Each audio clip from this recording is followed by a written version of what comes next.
This session is going to be in English, so I turn to English. I just present to you, no need to introduce him, but anyway, Professor Loukas Tsoukalis is going to speak about the present situation in Europe, new dilemmas, new kinds of problems.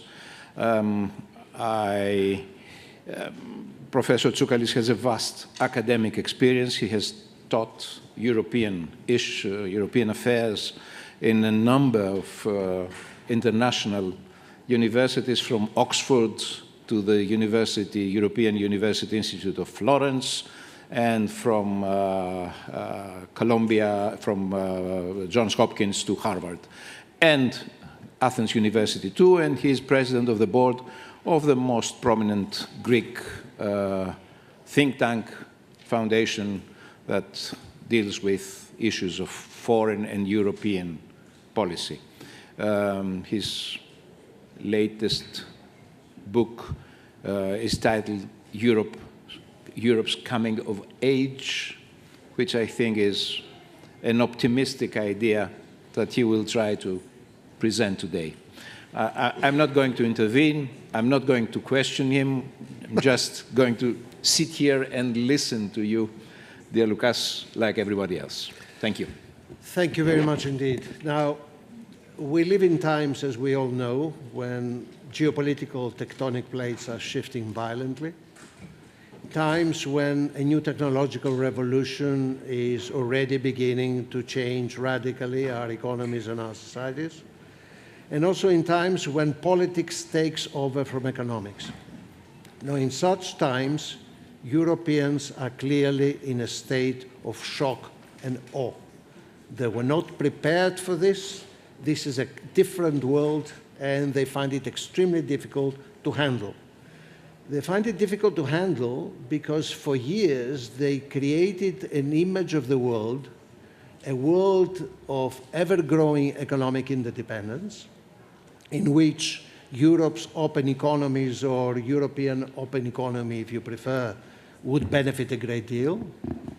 A world in which, a world with common institutions and common rules, in which Europeans would be able to exert their so-called soft power for lack of any real hard power. And also a world, a post-Cold War world, where Europeans would be able to enjoy the peace dividend and therefore be able to transfer resources from defense to welfare. And there was always an implicit assumption in that image of the world, which said that if things were ever to turn bad, there would be a benign protector of last resort, namely the United States, to take over. Now, I submit to you that this is really the stuff that European dreams were made of for decades. And those dreams are now turning into a huge nightmare. The nightmare consists of the following, which is pretty obvious. First of all, war is back. We have two wars on our immediate neighborhood, one in Ukraine, the other in Gaza and our broader Middle East. The trouble is that those wars have a direct, significant negative impact on Europe, and we have very little or any influence at all over their outcome. Or to put it bluntly, on Ukraine, we are paying the biggest price, of course, after the Ukrainians and also the Russians. And we, at best, try to influence negotiations on the side without having a seat on the table. And in the case of the Middle East, Europe is divided and therefore essentially impotent. Now, to make things even worse, Europeans are accused in the rest of the world of hypocrisy and double standards in the way they approach Ukraine and Gaza, which means that Europeans increasingly are also losing the moral high ground. And if you have any doubt, just visit virtually any country in the global south and they will tell you about it. we have wars. We also have something else. This is that the liberal order is crumbling. And the liberal order is crumbling, interdependence is being weaponized, and at the same time, common institutions and rules are breaking down, and their place is taken by a new slogan, namely, might is right. And last but not least, our benign protector is becoming increasingly less benign. There are a number of things that are happening. First of all, US protection can no longer be taken for granted. So it is unpredictability, number one, while at the same time, the price for protection is going up constantly. And the other more important thing, and that's, if I may put it bluntly, is that the United States under the Trump administration has literally launched a frontal attack on most of the things that Europe has stood for decades, be that liberal democracy, be it inclusive societies, be it the rights of individuals and the rights of minorities, be it climate. So, and last but not least again, the whole regional project, the European project, is under attack, and the EU is treated as an alien organization.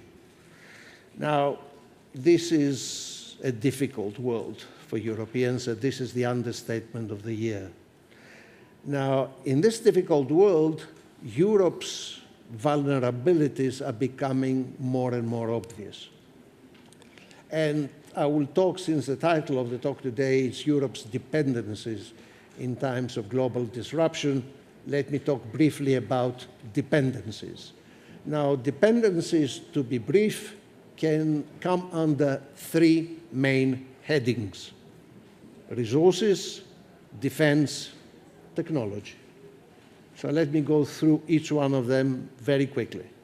Resources, energy in particular.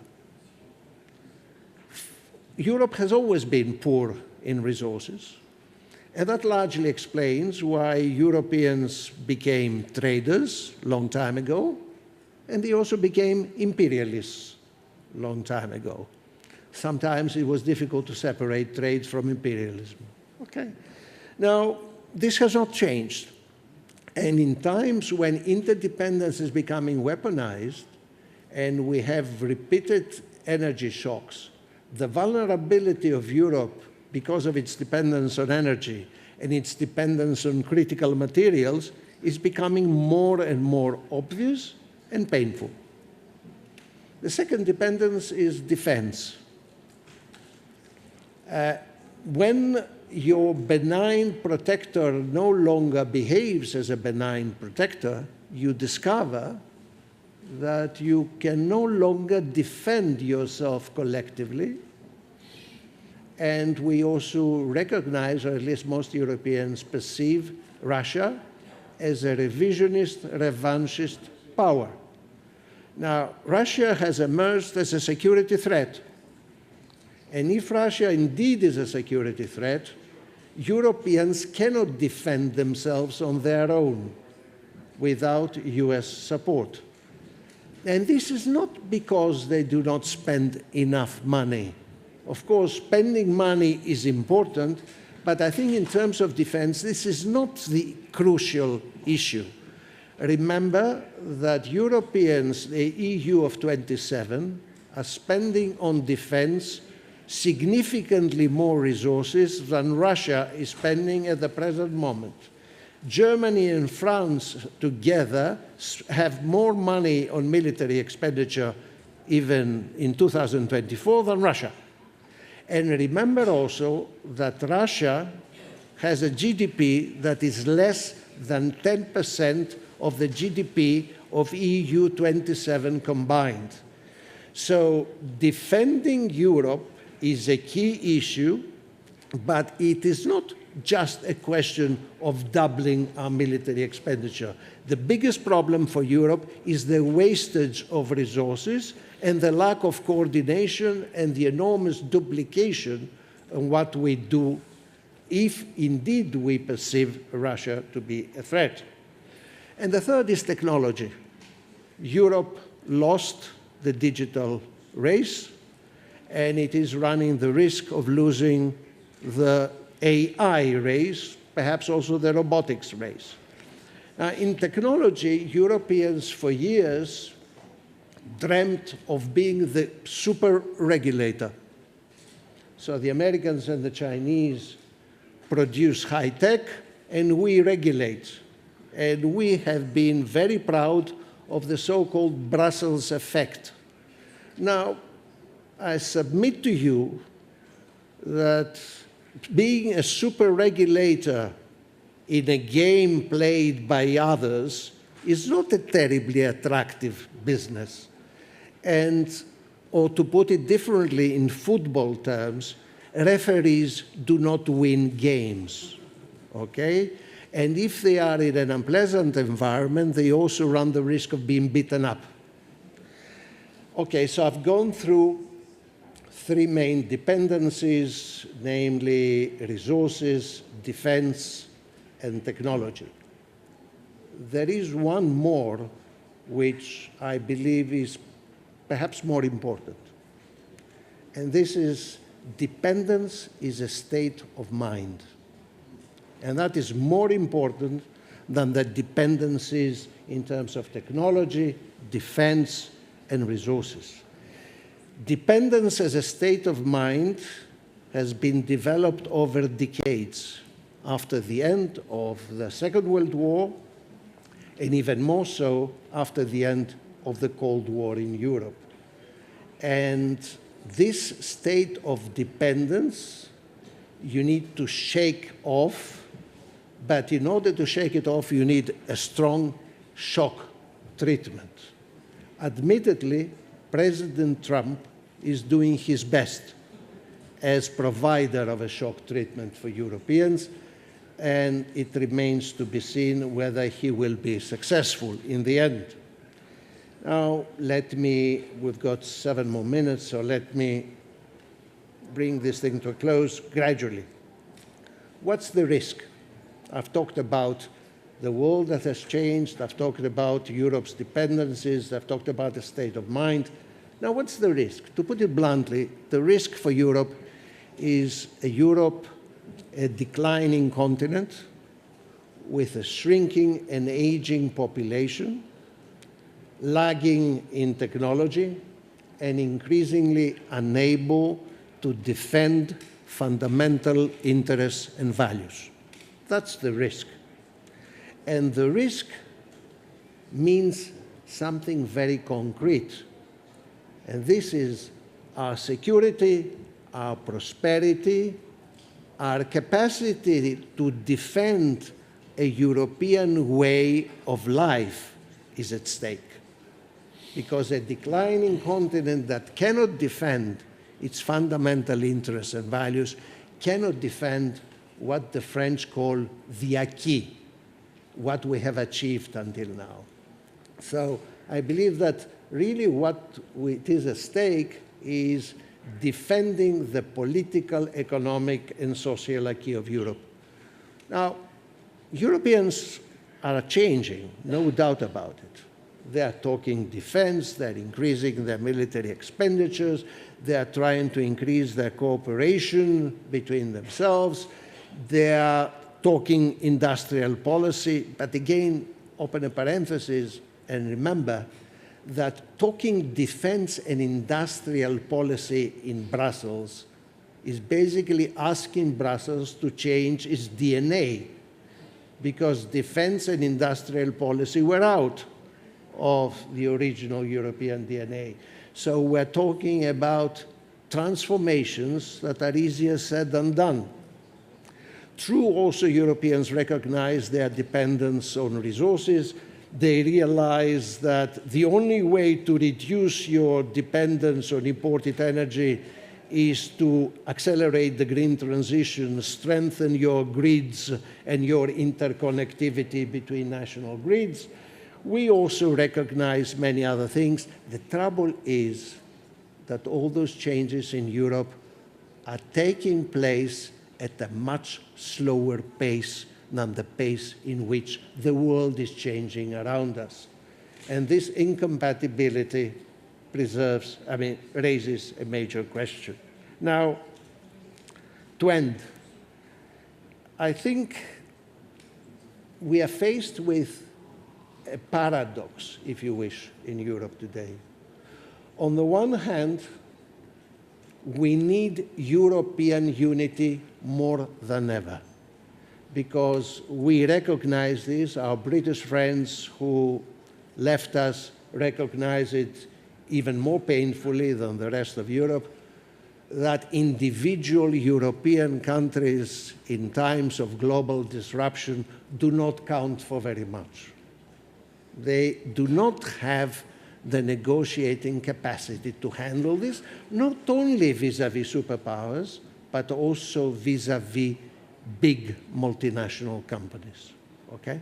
Mr. Bezos, Mr. Musk have a negotiating power of their own that is unprecedented in international history, with the possible exception of the East India Company, when Britain was the imperial power. Now, so on the one hand, we need European unity more than ever. On the other hand, if we want to be honest with ourselves, this unity seems to be more difficult than ever. And this is the huge paradox that Europeans have to address. So to close, because I'm sure lunch is waiting for you, the key question for Europeans is first to realize what has changed, to have the capacity to recognize that the world has changed in an irreversible fashion. This is not a temporary thing, and we will go back to the happy old times. The happy old times are gone. So once you realize what the problem is, the second is you need to mobilize the political will and the resources to respond accordingly. And the third is to move ahead with those willing and able to move ahead. I suspect that the next steps of European integration, the crucial ones, will not be necessarily with 27, but probably with smaller numbers. And I thank you for your attention.